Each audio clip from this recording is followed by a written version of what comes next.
ಇವತ್ತು ನಾವು ಕೇಳೋಣ ಎಡ್ಗರ್ ಆಲನ್ ಪೋರ್ ಅವರ ಒಂದು ಭಯಾನಕ ಕಥೆಯನ್ನ, ದಿ ಬ್ಲ್ಯಾಕ್ ಕ್ಯಾಟ್.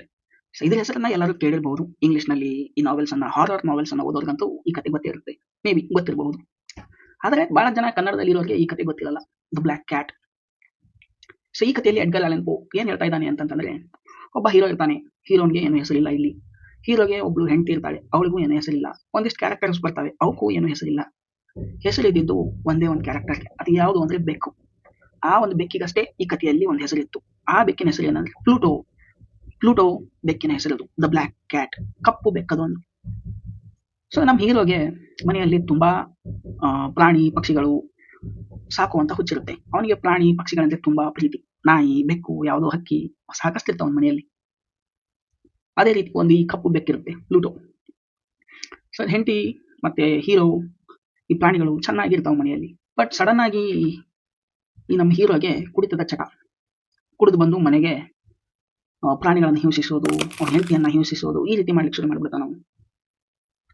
ಸೊ ಕಾಲ ಕಳೆದಂತೆ ಅವನಿಗೆ ಇದು ರೂಢ ಆಗ್ಬಿಡುತ್ತೆ. ಇದು ಕುಡಿಯೋದು, ಮನೆಗೆ ಬರೋದು, ಹೆಂಡತಿ ಕುಡಿಯೋದು ಅಥವಾ ಪ್ರಾಣಿಗಳಿಗೆ ಹಿಂಸೆ ಕೊಡೋದು, ಇದೇ ರೀತಿ ದಿನ ನಡೀತಾ ಇರುತ್ತೆ.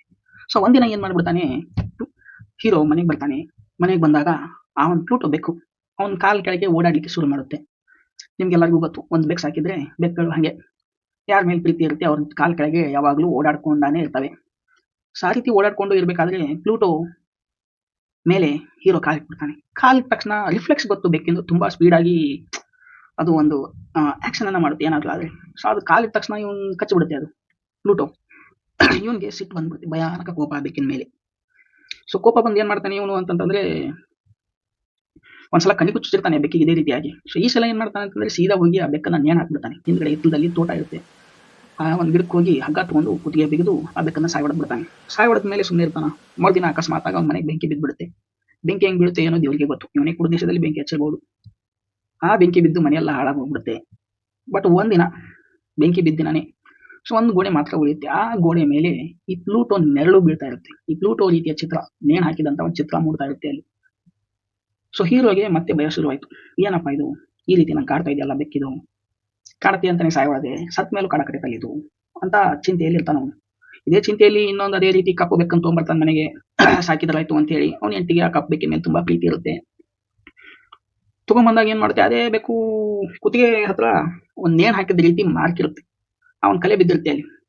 ಅದನ್ನ ನೋಡಿ ಇವನಿಗೆ ಮತ್ತಿಟ್ಟು ದ್ವೇಷ ಶುರುವಾಯ್ತು. ಇದೇನಪ್ಪಾ ಇದು, ನಾ ಪ್ಲೂಟೋಗೆ ನೇಣು ಹಾಕಿದ ರೀತಿಯಲ್ಲಿ ಇದಕ್ಕೂ ಈ ಬೆಕ್ಕಿಗೂ ಕಲೆ ಇದೆಯಲ್ಲ, ಈ ಬೆಕ್ಕಿಗೂ ಒಂದು ಮಾರ್ಕ್ ಇದೆಯಲ್ಲ, ಇದೇನಿದು, ಪ್ಲೂಟೋನೇ ಹೊಳೆ ಬಂತ ನಂಗೆ ಜೀವ ತಿನ್ನೋಕೆ ಅಂತ ಯೋಚನೆ ಮಾಡ್ತಾ ಹೀರೋ ಆ ಬೆಕ್ಕನ್ನು ದ್ವೇಷ ಮಾಡ್ಲಿಕ್ಕೆ ಶುರು ಮಾಡ್ತಾನೆ. ಆ ಬೆಕ್ಕಿನ ಮೇಲೂ ತುಂಬಾ ಸಿಟ್ಟಾಗಿರ್ತಾನೆ. ಆ ಬೆಕ್ಕು ದಿನ ಇವನಿಗೆ ಕಾಡ್ತಾನೆ ಇರುತ್ತೆ, ಅದು ಸಿಕ್ಕಾಪಟ್ಟೆ ಕಾಡ್ತಾ ಇರುತ್ತೆ ಇವನಿಗೆ. ಇವನೆಲ್ಲರೂ ಬಿಡ್ತಿರಲ್ಲ, ಹೋಗೋದು, ಇವನಿದ್ದ ಕಾಡೋದು, ಇವನಿಗೆ ಸಿಟ್ಟು ಬರ್ಸೋದು. ಮೊದಲೇ ಇವನು ನಿಷೇಧದಲ್ಲಿ ಇರ್ತಾನೆ, ಅದೇ ರೀತಿ ಮಾಡ್ತಿರ್ತೀಯ ಆ ಬೆಕ್ಕು. ಸೊ ಒಂದಿನ ಆ ಬೆಕ್ಕಿನ ಕಾಟ ತಾಳಾರ್ದೆ ಹೀರೋ ಒಂದ್ ಕೊಡ್ಲಿ ತೊಗೊಂಡ್ಬರ್ತಾನೆ. ಕೊಡ್ಲಿ ತೊಗೊಂಡು ಇನ್ನೇನು ಆ ಬೆಕ್ಕಿಗೆ ಹೊಡಿಬೇಕು ಅನ್ನೋ ಅಷ್ಟರಲ್ಲಿ ಅವ್ನ ಹೆಂಡತಿ ಅಡ್ಡ ಬರ್ತಾಳೆ. ಅವನ ಒಂದು ಬೆಕ್ಕಿಗೆ ಬೀಳೋ ಏಟು ಅವನ ಹೆಂಡತಿ ಕುತ್ತಿಗೆಗೆ ಬಿದ್ದ್ಬಿಡುತ್ತೆ. ಅವನ ಹೆಂಡತಿ ಸತ್ಯ ಹೋಗ್ತಾಳೆ. ಹೊತ್ತು ಅವನ ಹೆಂಡತಿ ಏನೋ ಸತ್ತೋಗ್ತಾಳೆ. ಬೆಕ್ಕು ಹಾಗೆ ಜೀವಂತವಾಗಿರುತ್ತದು. ಬಟ್ ಹೆಂಡತಿ ಸತ್ತೋಗ್ಬಿಟ್ಲು. ಇವನ್ ಕೋಪಕ್ಕೆ ಅವನ ಹೆಂಡತಿ ಬಲಿ ಆಗ್ಬಿಟ್ಲು. ಹೇಗಾದ್ರೂ ಮಾಡಿ ತಪ್ಪಿಸ್ಕೋಬೇಕಲ್ಲ, ಹೆಂಡತಿ ಕೊಲೆ ಮಾಡ್ಬಿಟ್ಟಿದ್ದಾನೆ ಇವನು. ಸೊ ಆ ಗೋಡೆ ಏನು ಒಂದೇ ಒಂದು ಗೋಡೆ ಉಳಿದಿತ್ತು, ಮನೆ ಕಟ್ತಾ ಇದ್ರು ಅಂತ ಕಾಣಿಸುತ್ತೆ ಹಳ್ಳಿ. ಆ ಗೋಡೆ ಒಳಗೆ ಅವನ ಹೆಂಡತಿಯನ್ನ ಮುಚ್ಚಿ ನೀಟಾಗಿ ಪ್ಯಾಕ್ ಮಾಡ್ತಾನೆ ಗೋಡೆಯನ್ನ. ಮರುದಿನ ಪೊಲೀಸರು ಬರ್ತಾರೆ, ಹುಡುಕ್ತಾ ಇರ್ತಾರೆ, ಎಲ್ಲೋದ್ಲು ಇವನನ್ನ ಅಂತ ವಿಚಾರಣೆನೂ ಮಾಡ್ತಾ ಇರ್ತಾರೆ. ಎಲ್ಲೂ ಸಿಗಲ್ಲ. ಬಟ್ ಸಡನ್ ಆಗಿ ಪೊಲೀಸರು ಬಂದಾಗ ಆ ಗೋಡೆಯಿಂದ ವಿಚಿತ್ರವಾದಂತ ಬೆಕ್ಕು ಚೀರುವ ಶಬ್ದ ಕೇಳಿಕ್ ಶುರುವಾಗುತ್ತೆ. ಪೊಲೀಸರಿಗೆ ಅನುಮಾನ ಬರುತ್ತೆ, ಈ ಗೋಡೆಯಿಂದ ಬೆಕ್ಕಿನ ಶಬ್ದ ಯಾಕೆ ಬರ್ತಾ ಇದೆ, ಏನಿದೆ ಈ ಗೋಡೆಯಲ್ಲಿ. ನಮ್ ಇರೋಗಾಗ್ಲೇ ಬೆವರು ಇಳಿಯಕ್ ಶುರುವಾಗುತ್ತೆ. ಪೊಲೀಸರು ಆ ಗೋಡೆಯನ್ನ ಓಡಿಸ್ತಾರೆ.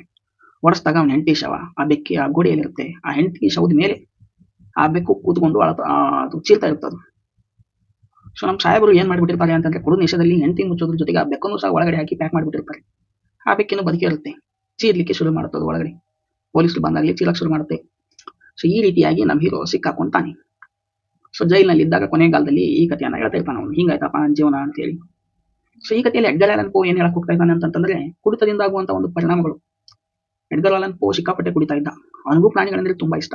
ಮೇ ಬಿ ಇದು ಅವನ ಕಥೆ ಏನು ಇರಾಕಿಲ್ಲ, ಆದ್ರೆ ಕುಡಿತದಿಂದ ಏನೇನ್ ಪರಿಣಾಮ ಆಗ್ತಾವು ಅನ್ನೋದನ್ನ ಎಡ್ಗರ್ ಆಲನ್ ಪೋ ಈ ಕಥೆಯಲ್ಲಿ ಚೆನ್ನಾಗಿ ಹೇಳಿದಾನೆ. ಸೊ ನೀವು ಏನಾದ್ರು ಕುಡಿತಾ ಇದ್ರೆ ರಾತ್ರಿ ಒಂದು ಬ್ಲ್ಯಾಕ್ ಕ್ಯಾಟ್ ಬಂದು ಚೀಲೋ ಅಂತ ಶಬ್ದ ಕೇಳಿದ್ರೆ ನಮ್ಮನ್ನ ಭಯಕ್ಕೆ ಹೋಗ್ಬೇಡಿ. ಧನ್ಯವಾದಗಳು ಇಷ್ಟೊತ್ತನ ಕತೆ ಕೇಳಿದ್ದಕ್ಕೆ.